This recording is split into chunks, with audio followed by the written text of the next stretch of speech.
Me detuve en un semáforo, y mi vida cambió en un instante. El coche olía a café frío. Era una mañana que prometía nada más que gestiones, una revisión médica que llevaba posponiendo semanas, un par de compras y volver a casa. El semáforo se puso rojo, y al girar la cabeza porque el claxon no paraba, vi a mi hija. La reconocí de inmediato, aunque la ropa le quedaba grande y la cara le mordía el sol. Cargaba a Valentina en un fular sucio, y con la otra mano extendía una taza de plástico para pedir. Su voz era un hilo bajo, casi inaudible entre el ruido de la calle, pero lo que me traspasó fue el modo en que miraba al mundo, como si pidiera permiso para existir. El metal de las monedas que la gente le arrojaba resonó dentro del coche como un golpe. No supe cuántos segundos estuve allí, paralizado, hasta que la gente comenzó a señalarla, y alguien lanzó una frase que me llegó como un puñal. ¿No es la hija del Carlos?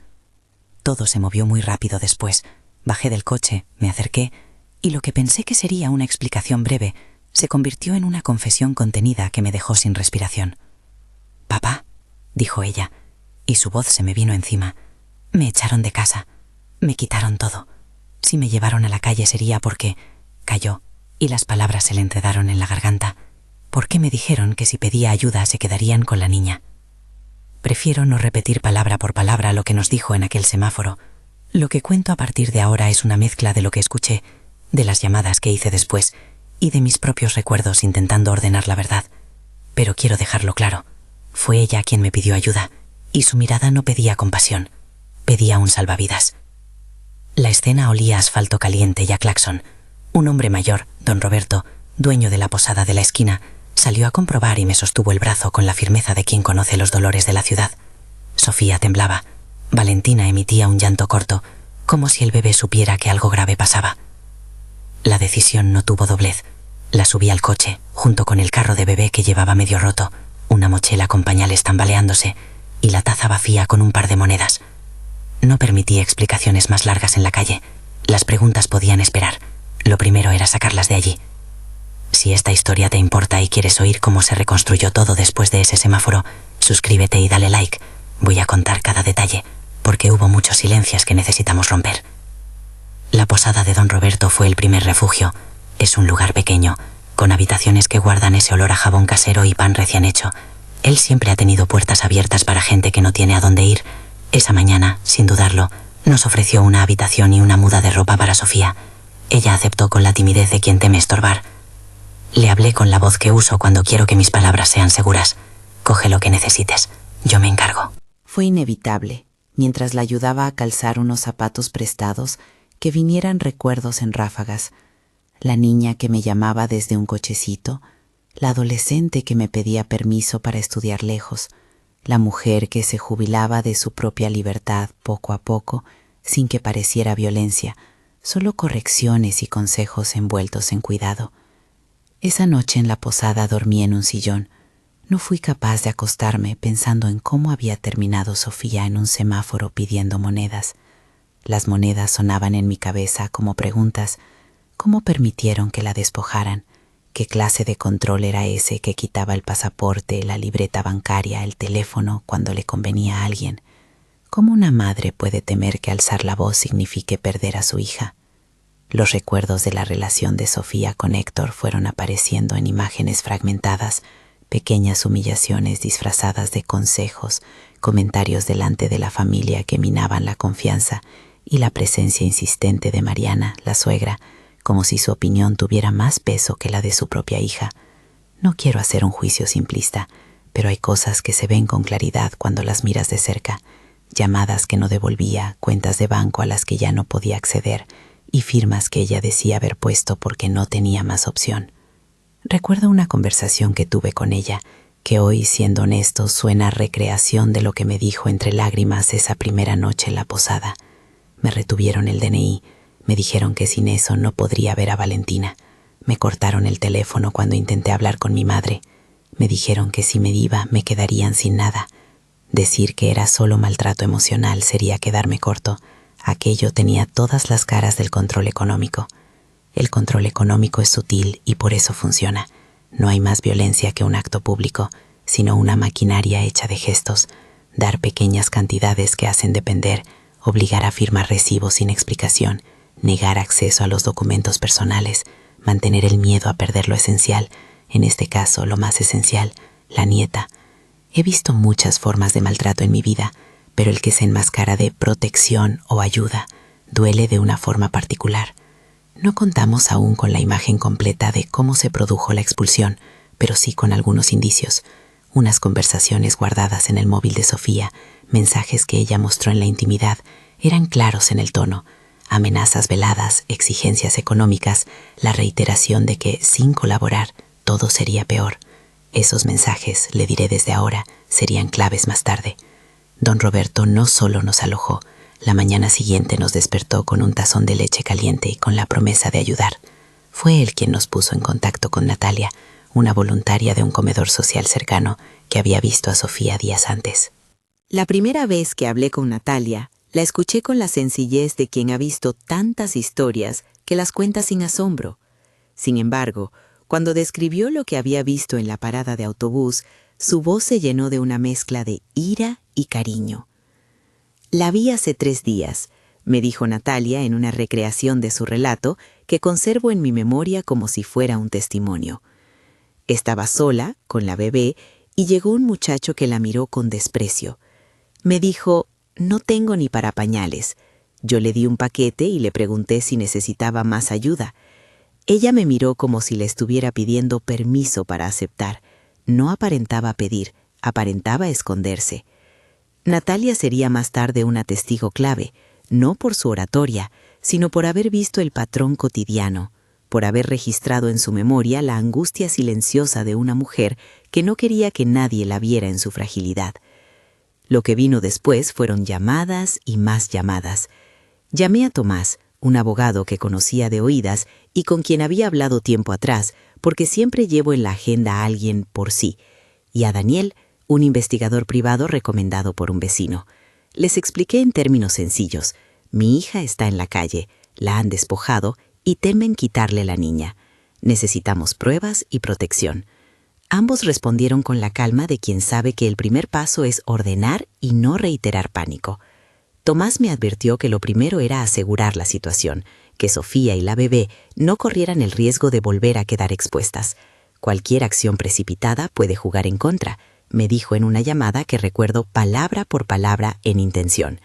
Daniel, por su parte, habló de rastrear movimientos, de seguir el rastro del dinero, de comprobar transferencias y recibos, de buscar patrones en los mensajes. No me extendieron tecnicismos, me ofrecieron ruta. Con el primer gesto práctico, Tomás sugirió llevar a Sofía y a Valentina al pediatra para dejar constancia del estado del bebé y para que quedara un registro médico que justificara la necesidad de protección. Ese paso, tan simple sobre el papel, tuvo un significado enorme. No era solo por la salud física del bebé, sino por crear un documento que dijera de forma objetiva que la situación era grave. Recuerdo la sala de espera del centro de salud, revistas viejas, un olor a desinfectante, la mirada de la enfermera que parecía leer mi intranquilidad. El pediatra miró a Valentina con manos expertas y luego a Sofía con una mezcla de profesionalismo y ternura.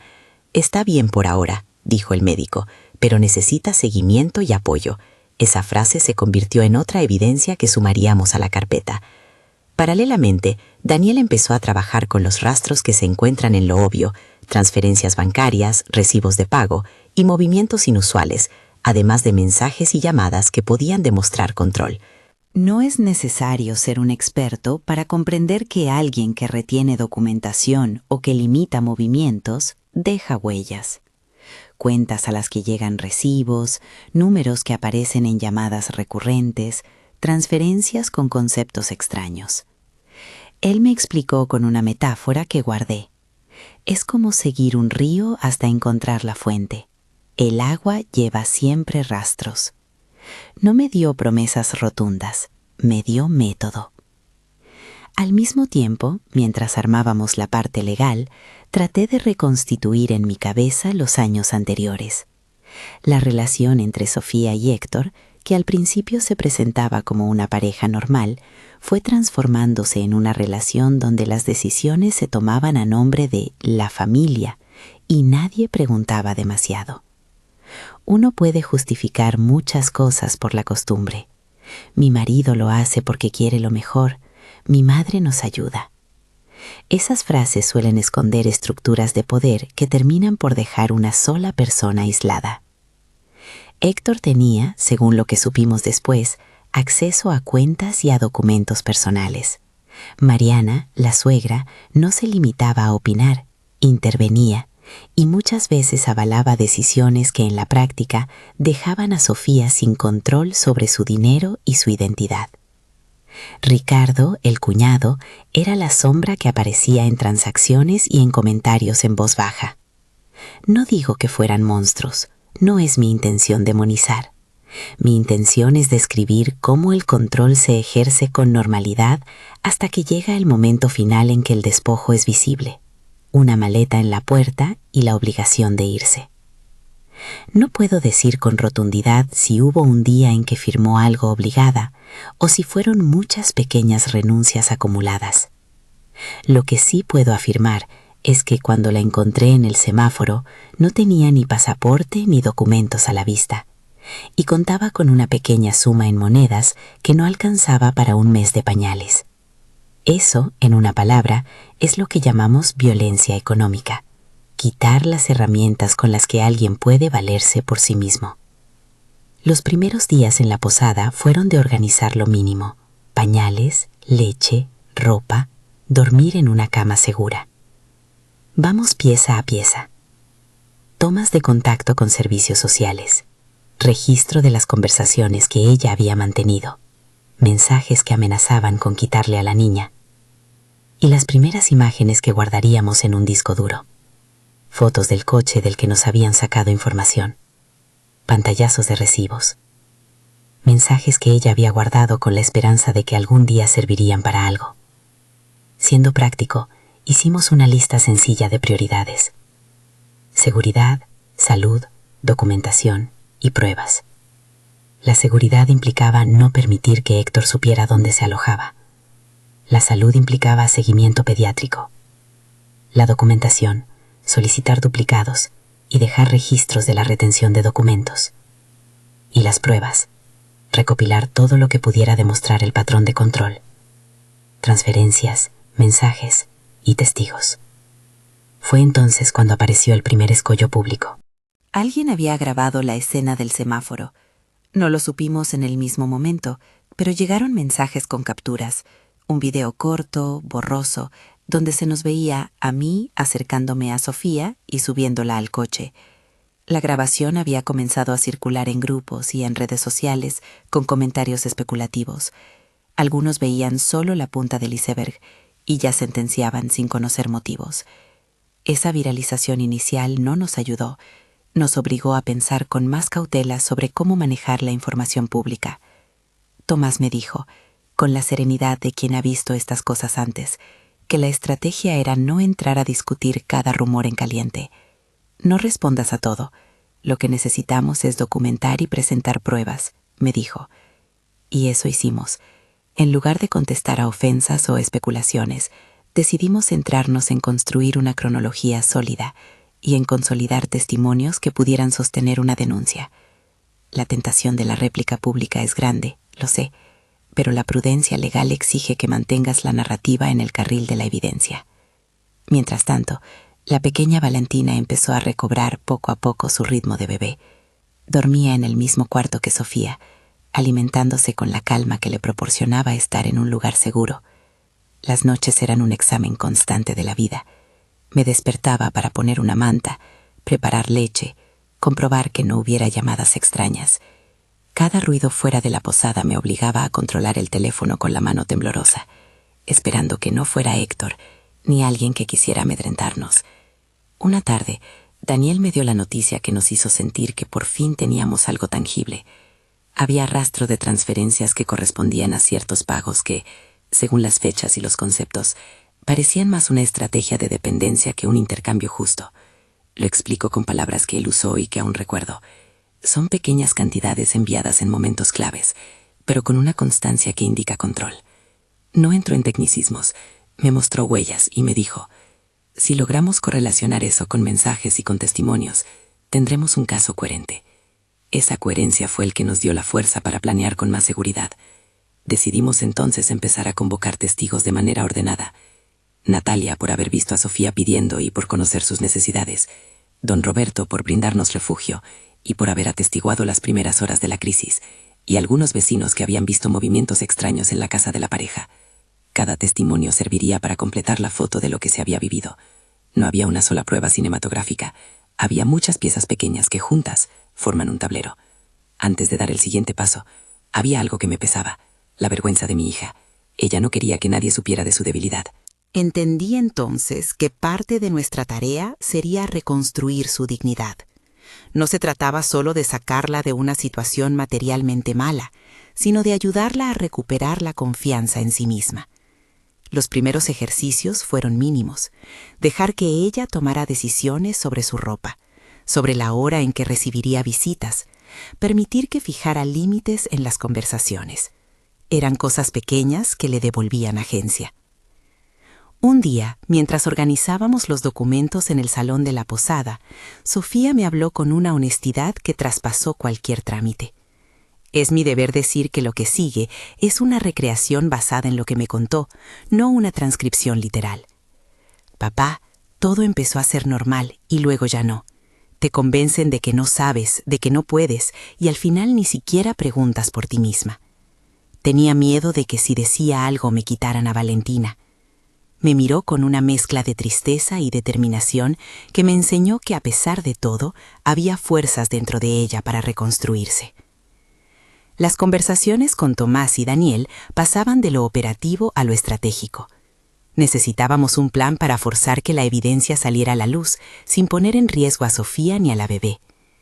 La idea que surgió, que no voy a detallar en cada paso porque aún no la ejecutamos, consistía en preparar una reunión formal en la que, con la presencia de testigos y con grabaciones permitidas, se pudiera confrontar la narrativa de control. No se trataba de una trampa vengativa, se trataba de crear un espacio legal donde la verdad pudiera manifestarse con pruebas. La tensión fue subiendo. Las transferencias que Daniel seguía mostraban patrones. Los mensajes amenazantes se acumulaban y la viralización del video del semáforo seguía alimentando conjeturas.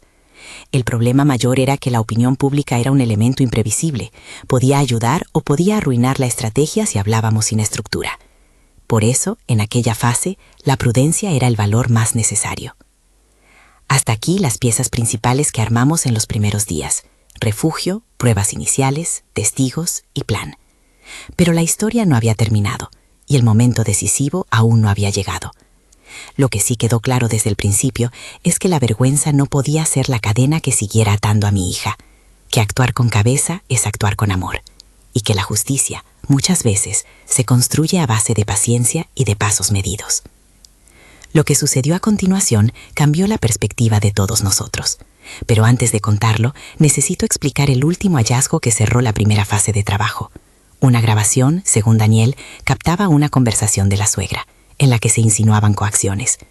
Él la encontró en un audio guardado, en el que con varias voces de fondo se hacía referencia a no dejar que vuelva y a resolver el tema de la niña. Esa grabación, que describiré con prudencia porque aún no es una sentencia de nada, fue el elemento que nos dio la posibilidad de pasar de recopilar a confrontar. No voy a decir que fue fácil dormir esa noche. Vi a mi hija acostada, sosteniendo a la pequeña, y sentí una mezcla de tristeza, rabia contenida y una urgente claridad. Si no lo hacíamos de forma ordenada, alguien iba a pagar las consecuencias por improvisación. Decidí entonces reunir a las personas que habían aceptado caminar con nosotros: Tomás, Daniel, Natalia y don Roberto. Hicimos una lista de lo que necesitábamos presentar y acordamos la siguiente acción. Sería una reunión formal, sí. Meditaba, sí. Y sobre todo basada en pruebas, no en corajes. La madrugada siguiente, mientras el barrio dormía y las luces de la posada se reflejaban en la lluvia reciente, escuché a Sofía pronunciar una frase que me caló. Es otra recreación de lo que me dijo, pero la esencia no cambia. Papá, no quiero que esto sea un escándalo por el que Valentina sufra. Quiero que nos dejen vivir. Esas palabras me recordaron que la prioridad siempre sería la niña, no la venganza ni el señalamiento público, sino que mi nieta creciera con derechos y sin miedo. Y con esa determinación cerramos la fase inicial: reunir pruebas, proteger a las dos y preparar la acción legal con prudencia. Sabíamos que lo que venía implicaría exponer relatos, enfrentar la narrativa pública y poner sobre la mesa lo que hasta entonces había estado en la sombra. Pero también sabíamos que si lo hacíamos con orden, la verdad tenía mucho más poder que las especulaciones. Entonces, a última hora de la mañana, cuando íbamos a tomar el siguiente paso, recibimos una llamada que alteró la calma contenida. Alguien había puesto en la red un video con una versión parcial de los hechos, y en los comentarios circulaban insinuaciones que podían volverse peligrosas para la estrategia. Fue el momento en que tuve que decidir si reaccionábamos o si esperábamos el tiempo técnico que me había recomendado Tomás. La respuesta que escogimos, consciente y medida, fue no contestar en caliente. En su lugar, optamos por documentar todo, guardar capturas, registrar horas y preparar una nota que, si era necesario, publicaría el periodista que había aceptado escuchar la historia de forma responsable. Decidimos que la historia de Sofía no sería otra nota viral sin contexto, sino un caso con documentos y testimonios que explicaran cómo se había llegado hasta allí. Mientras cerrábamos ese círculo anterior de decisiones, yo miraba a Valentina dormir y pensé en la distancia que en apenas unas horas nos separaba de la confrontación. Pensé también en la necesidad de no confundir justicia con escarnio público y me prometí trabajar para que la legalidad hiciera lo suyo. Había un plan que aún no habíamos puesto en marcha y todo dependía de los últimos trámites: asegurar la documentación, preparar testimonios y comprobar el rastro del dinero. Era un momento de calma tensa, una especie de silencio antes de entrar en el siguiente cuarto de la casa, donde todo se decidiría. Y mientras repasaba mentalmente la lista de pruebas que habíamos reunido, mensajes, transferencias, testimonios y la grabación que podría ser crucial, supe que aquello que empezó en un semáforo estaba a punto de transformarse en algo más grande: la posibilidad de devolver a mi hija y a mi nieta la vida que merecían. Me levanté, caminé hasta la ventana y vi la calle mojada. La ciudad seguía su curso indiferente. Pero por primera vez desde que la encontré en aquella taza de plástico, sentí que estábamos organizando una respuesta capaz de cambiar el rumbo.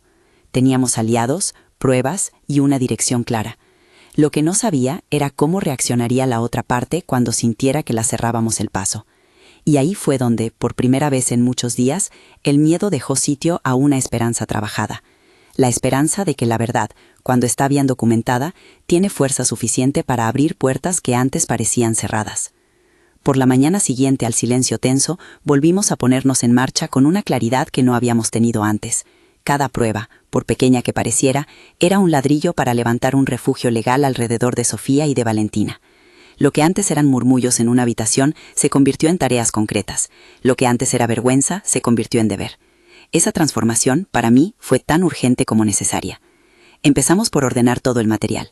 En una mesa de la posada extendimos teléfonos, recibos, fotos y una libreta donde yo iba anotando todo lo que salía en las conversaciones. Daniel llegó con una carpeta de notas y un portátil. Recuerdo su gesto de profesional tranquilo. Abrió el equipo, conectó un disco y me dijo, con la misma metáfora que ya había usado antes: vamos a seguir el río hasta la fuente. Él trabajó con paciencia arqueológica, exportó los backups de los mensajes, verificó sellos de hora, cruzó números y nombres. No hablo de procesos técnicos complejos aquí. Prefiero decir que Daniel transformó incertidumbres en rutas trazables. En la esquina de la mesa, Sofía observaba en silencio. No siempre hablaba. Su energía se concentraba en la pequeña rutina de cambiar pañales, dar biberones, pedir el permiso para decidir lo que necesitaba. Esas pequeñas autonomías eran para ella como un mapa nuevo. Le propuse, y ella aceptó, que participara en cada decisión. Si había que llamar a un testigo, ser ella quien lo hiciera. Si había que presentar una prueba, que supiera por qué y cómo. No era un teatro, era restituirle una capacidad que le habían ido quitando. Daniel nos mostró por primera vez la secuencia de transferencias. Eran movimientos modestos, a veces 20, 30, 50 euros, hechos en fechas clave. Cuando la cuenta de Sofía tenía algo de saldo, se enviaba un préstamo o un regalo, con un concepto breve. Cuando había que condicionar algo, llegaba un mensaje. Lo que hizo visible esa secuencia fue la constancia. No era una ayuda esporádica, era un patrón de dependencia. Esa imagen, traducida a palabras sencillas por Tomás, era suficiente para explicar ante terceros el tipo de relación que se había establecido. No es dar, me dijo Tomás en una de las reuniones, es crear una necesidad que luego se explota. Y eso se demuestra con la repetición.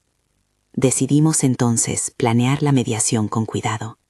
La idea era sencilla en su forma: convocar una reunión formal en la oficina del abogado, para intentar documentar la versión de Héctor y de Mariana, y hacerlo con testigos y con grabación. La intención no era hacer un espectáculo, sino generar un registro que un magistrado pudiera valorar más tarde. Consultamos bien la legalidad del registro y optamos por un sistema transparente: notificar que se iba a registrar la reunión y dejar constancia de la presencia de un secretario o auxiliar que pudiera certificar la hora. No jugábamos con astucias, jugábamos a favor de la verdad. Si bien la palabra trampa circuló después en algunos comentarios, yo la rechazo. Lo que hicimos fue planificar una conversación en un entorno controlado, con responsable legal, para evitar que las declaraciones quedaran en el aire. Fue Tomás quien sugirió la fórmula para que la reunión se desarrollara con normalidad y quedara formatada con un acta. Daniel insistió en que hubiera alguien más para tomar notas y en que la grabación tuviera respaldo técnico. Todo estaba pensado para evitar que más adelante alguien dijera «eso no ocurrió» o «eso fue manipulado». La convocatoria la hicimos por vía legal, una comunicación formal pidiendo encuentro para aclarar situaciones relativas a la convivencia y pidiendo que participaran Héctor y Mariana. No polvoreamos acusaciones. Tampoco cedimos a la tentación de explicarlo todo en mensajes calientes. Les ofrecimos la oportunidad de hablar. La prudencia no es tibieza, es estrategia. Llegado el día, la sala de la oficina olía a café y documentos. Recuerdo la tensión contenida en el cuello de Sofía cuando entramos. Recuerdo la manera en que sostuvo a la niña, con una fuerza nueva y tranquila. Habíamos pedido que don Roberto viniera como testigo de buena fe, y que Natalia afirmara lo que había visto. Daniel esperó fuera por si hacía falta intervenir, y yo mantuve la calma, para poder sostener la mirada si las cosas se tornaban duras. Cuando ellos llegaron, la escena fue tan cotidiana como fría. Saludos formales, una distancia obvia, y esa costumbre que tienen algunas familias de manejar la palabra como dominio. Mariana habló primero, con gesto soslayado. Dijo que lo de la posada ya nos lo explicarían, y que todo era un malentendido. Héctor, más directo, negó que hubiera un control económico, y aseguró que ayudaban porque podían. Su tono, en apariencia seguro, empezaba a aflojarse cuando surgía la cuestión de los documentos y de las transferencias. Recreo aquí algunas frases tal como las recuerdo, marcando que son reconstrucciones basadas en recuerdos y actas. Cuando se le mencionó a Mariana que existía un audio donde se hablaba de no dejarla volver, ella respondió con un atisbo de impaciencia. Eso es exagerar. Nadie diría algo así por escrito. Son palabras de café. Fue precisamente ese gesto de minimizar lo que nos interesaba, la contradicción entre la minimización y los hechos. Daniel, que tenía un respaldo técnico, pinchó la grabación y la dejó sonar en la sala. Fue breve, pero suficiente para provocar reacciones. Voces en segundo plano que decían algo que sonó demasiado claro para ser inocente. Si ella vuelve, tenemos que arreglar lo de la niña. O eso fue lo que se oyó, según la transcripción que Daniel entregó. No puedo afirmar con rotundidad que esas palabras fueron una confesión judicial. Sí puedo decir que, en una sala con testigos y con el registro, la cosa tomó un giro decisivo. Cuando se reprodujo la grabación, la expresión de Héctor cambió. No porque la grabación lo condenara por sí sola, sino porque lo puso en el centro de una narrativa verificable. En el mismo instante, las transferencias que Daniel había cruzado aparecieron ordenadas en una carpeta que entregamos a Tomás. Fechas, cantidades, conceptos. La suma de huellas pintó un cuadro que ya no podía desestimarse como malentendido. Héctor intentó matizar explicando que las transferencias eran ayuda familiar. Mariana se justificó, hablando de apoyo intergeneracional, palabra que, en boca suya, sonó como una coartada. Fue en ese momento cuando Tomás, con calma contenida, pidió que todos los presentes firmaran la hoja de acta donde constaran las intervenciones y la reproducción del audio. Fue un gesto legal y administrativo, pero con fuerza simbólica. Estaba quedando constancia. Yo firmé, Sofía firmó, Mariana dijo que consultaría, Héctor pidió un receso. Salimos de ahí con una carpeta más pesada y con la sensación de que habíamos sido precisos pero humanos. No celebramos, no había sitio para la pompa. Habíamos logrado lo que queríamos, un registro. A partir de ahí, Tomás presentó la denuncia formal ante las autoridades competentes. En ella quedó reflejado un compendio de hechos, retención de documentación, control económico, amenazas verbales y por mensaje, y la petición concreta de medidas precautorias para proteger a la niña. No voy a describir con detalle el trámite judicial porque no soy jurista. Diré solamente que ponerlo por escrito y sustentado con pruebas cambió la dinámica. Ya no éramos una familia discutiendo, éramos un caso con evidencias. La presentación de la denuncia tuvo efectos prácticos. De forma inmediata se paralizó un intento de venta del coche que, según supimos, habían anunciado para saldar deudas. No fue una venganza, fue una consecuencia administrativa que evitó que bienes que podían estar relacionados con la causa cambiaran de manos sin control. También se bloquearon temporalmente algunas gestiones relacionadas con la garantía de la vivienda, lo que no significa sentencia ni condena, solo una medida preventiva, que permitiría esclarecer titularidades y evitar disposiciones que pudieran perjudicar la estabilidad de la niña. Tomás nos explicó con una metáfora sencilla: es poner una valla provisional alrededor del jardín hasta que el perito diga qué planta es de quién. Mientras las instancias formales avanzaban, coordinar con el periodista Felipe fue una decisión tomada con cautela. No se trató de buscar titulares, se trató de dar contexto a una historia que ya circulaba de forma fragmentada. Felipe accedió a recibir nuestra documentación y a escuchar la versión con ojo crítico. Le entregamos la cronología completa: llamadas, audios, testimonios de Natalia y de don Roberto, los movimientos económicos que Daniel había mapeado. Acordamos que él publicaría una pieza solo cuando tuviéramos la carpeta mínima que justificara salir del anonimato. No queríamos convertir el caso en un espectáculo cuando aún estaban en riesgo decisiones que afectaban a una menor. Su reportaje, cuando salió, no fue sensacionalista. Vino con fechas, con capturas que demostraban el patrón de control y con las voces de quienes nos habían acompañado. Hubo reacciones, algunas empatías, otras preguntas duras. Pero lo que hizo Felipe, con profesionalismo, fue ofrecer un relato más completo que el video del semáforo. Eso nos ayudó a recuperar parte del control narrativo y a contrarrestar la desinformación que había empezado a rodar.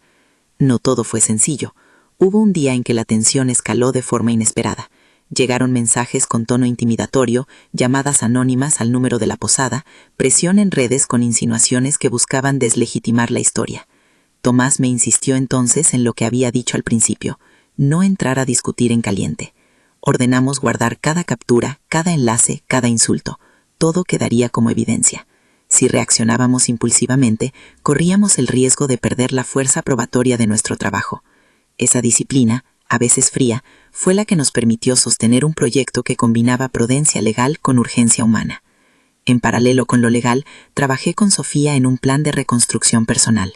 Empezamos por asuntos prácticos que le devolvieran autonomía: solicitar duplicados de documentos, abrir una cuenta propia con la ayuda de una entidad amiga que brindó asesoramiento y acceder a una red de apoyo para madres.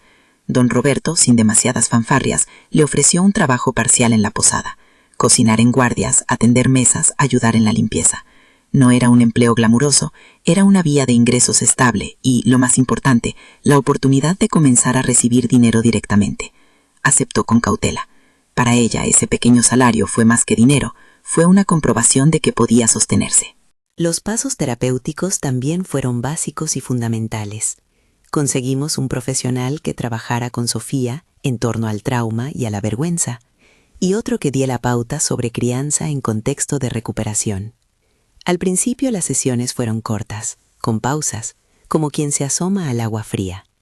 Poco a poco, con el tiempo, la terapia permitió que ella entendiera mecanismos, que reconociera el abuso sin aplastarse en culpa. A veces, en la posada, se reía al contar una anécdota de la infancia, y esa risa era una victoria silenciosa. La reconstrucción económica tuvo también aspectos complementarios: ayuda para la gestión de papeles, asesoramiento para pequeños emprendimientos y la búsqueda de alternativas laborales que le permitieran compaginar cuidado de la niña y trabajo. Con ayuda de la comunidad, pusimos en marcha un curso de costura y administración básica que facilitó que Sofía pudiera aspirar a trabajos desde casa. No prometimos riquezas, solo dijimos la verdad. Hay caminos de salida pequeños y acumulativos. En el ámbito social, la historia tuvo sus altibajos. El primer periodo de viralización había sido dañino. Sin embargo, conforme fuimos publicando datos y pruebas, comenzaron a circular voces que sostenían una versión más compleja de los hechos.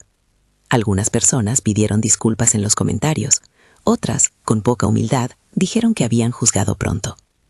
El cambio no fue inmediato ni uniforme, pero la narrativa ganó matices. El periodismo responsable y la documentación de hechos ayudaron a que la conversación pública se desplazara del espectáculo al hecho. Había un caso de control económico y de amenaza que requería investigación. Hubo también momentos de confrontación indirecta. Un proveedor al que Héctor había tratado de vender el coche retrocedió al enterarse de las medidas cautelares, y una gestión sobre la casa quedó trabada por solicitudes de información. Esos incidentes no son castigos, son consecuencias administrativas del proceso. Nos sirvieron para demostrar que la estrategia legal, bien planteada, puede detener maniobras que pretenden ocultar o dispersar patrimonios. En lo personal, aprendí a medir la impaciencia.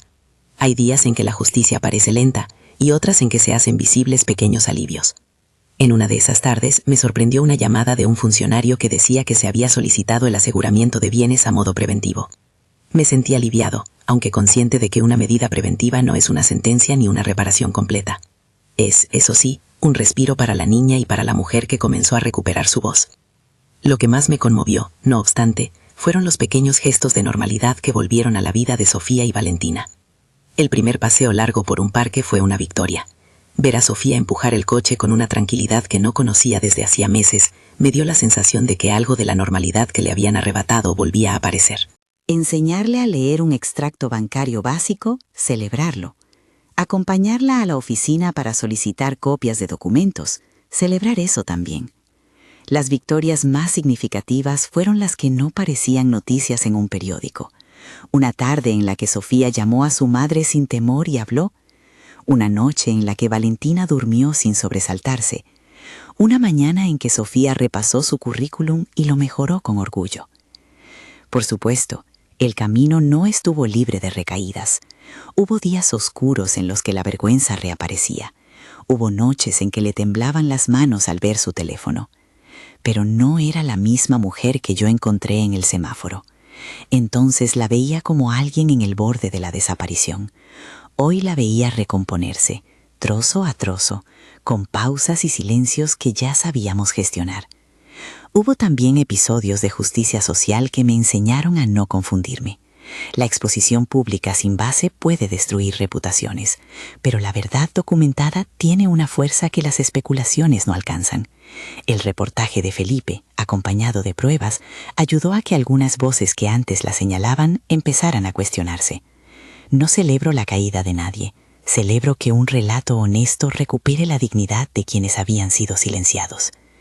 Llegó inevitablemente el momento de pensar en una salida a medio plazo para Sofía y la niña. Nos planteamos dos opciones principales: buscar una casa de acogida o intentar una reubicación más estable con la ayuda de la red familiar y de servicios sociales. Tomás nos orientó a solicitar medidas de protección temporal y apoyo institucional para alcanzar una solución más estructurada. No voy a afirmar que todo se resolvió de forma instantánea. Diré que con paciencia y con documentación se llegó a acuerdos que proporcionaron seguridad. Lo que sí puedo decir con certeza es que el proceso exigió de todos nosotros coherencia y firmeza, sostener la narrativa probatoria y al mismo tiempo no permitir que la búsqueda de justicia cosificara a la víctima. Pasaron meses. Daniel seguía revisando movimientos para asegurar que no hubiera maniobras adicionales de despojo. Tomás redactaba escritos, gestionaba entregas y se aseguraba de tener a mano pruebas actualizadas. Natalia siguió siendo una testigo solidaria. Don Roberto nos facilitó continuidad en la posada hasta que Sofía consiguiera independencia. Y yo fui, cada día, una presencia que acumuló resistencia. En una de nuestras charlas largas, Sofía me dijo algo que me marcó. «Papá, no quiero que esto sea solo una historia para los demás. Quiero que sea mi historia para volver a vivir». Me pareció una frase justa y contundente. Nos recordó que la vida real es aquello que sucede después del titular, en la cotidianidad, de lavar, de pagar una factura, de aprender a decir no. Y entonces llegó otro giro, que cambió la percepción pública de la historia. Un nuevo video, esta vez con la cronología y con documentos, fue difundido por Felipe. Mostraba, de manera ordenada y con respeto a la intimidad de la niña, las pruebas que hasta entonces habíamos reunido. No se trató de humillar a nadie, se trató de explicar. La reacción fue variada. Hubo quien pidió disculpas públicamente, otros que mantuvieron escepticismo y algunos que ofrecieron apoyo. Lo que sí ocurrió fue que la conversación cambió. Pasó de aplaudir o condenar a cuestionar patrones de abuso económico que de otra forma quedan invisibles. Con el tiempo, se empezaron a percibir consecuencias para Héctor y para Mariana en su entorno social y económico. No voy a relatar juicios ni sentencias, no es mi función, pero sí puedo decir que la posibilidad de vender activos se vio entorpecida por las medidas preventivas y que su reputación local sufrió un desgaste que les obligó a replantear sus movimientos. No lo digo con regodeo, solo observo las consecuencias naturales de haber estado en una posición donde la palabra y la acción se examinaron con documentos. Un día, ya con procesos administrativos en curso y con la vida de Sofía más estable, me crucé en la calle con una escena que me devolvió la memoria del semáforo, pero con los papeles cambiados. Héctor y Mariana, no voy a ofrecer detalles que los identifiquen más allá de lo necesario, estaban en la acera, pidiendo monedas cerca de una rotonda. No fue un momento de júbilo, fue una constatación de que la vida tiene vueltas y que las decisiones que se toman en el plano de la violencia pueden tener consecuencias. No me entretuve observando su humillación. Mi pensamiento fue para Sofía. La vi avanzar, empujando el coche de Valentina, su figura erguida, con una seguridad que no tenía meses atrás. Con el paso de los meses, Sofía consiguió una remuneración más estable, apoyada en parte por la comunidad y en parte por un contrato temporal en una empresa que valoró su constancia. Empezó a ahorrar un poco, abrió una cuenta a su nombre y aprendió a manejarla. Más importante aún, se abrió a la posibilidad de formar redes de apoyo con otras mujeres que habían vivido situaciones similares. Empezó a participar en grupos donde compartía miedos y estrategias. Verla dar ese paso me dio más orgullo que cualquier trámite legal. Hoy, cuando miro hacia atrás, no veo una victoria limpia ni una página final cerrada. Veo un proceso largo en el que la verdad, la paciencia y la organización hicieron más por la restauración que la impulsividad. Aprendí que denunciar no es solo señalar, es reunir hechos, cuidar a las personas implicadas y construir una narrativa que respete la dignidad de la víctima. Si algo quisiera que quedara claro para quien escuche esta historia, es esto. La acción responsable no es la que busca ajustes de cuentas, es la que protege, documenta y reconstruye. Si mi presencia en aquel semáforo fue el principio de algo, fue porque no quise que la indiferencia se transformara en excusa. Fue porque entendí que, como padre, mi obligación era actuar sin perder la cabeza, con estrategia y con humildad. A veces me preguntan qué hubiera pasado si no me hubiese detenido. No lo sé. Lo que sí sé es que elegir no mirar no es un gesto inocente. Es permitir que la vergüenza y el miedo sigan encerrando. Y si hay algo que la experiencia me enseñó, es que la vergüenza se vence paso a paso, con pruebas, con compañía, con trabajo y con gestos cotidianos que recuerdan que cada persona merece habitar su vida en dignidad. No pretendo que mi historia sea un manual aplicable a todos los casos. Cada situación tiene su singularidad, pero hay principios que siempre valen. Escuchar sin juzgar, proteger a los menores, documentar lo que pueda ser documentado y, sobre todo, no confundir vergüenza con culpa. La víctima raramente es la culpable de su situación. El verdadero trabajo es ayudarla a recuperar su espacio.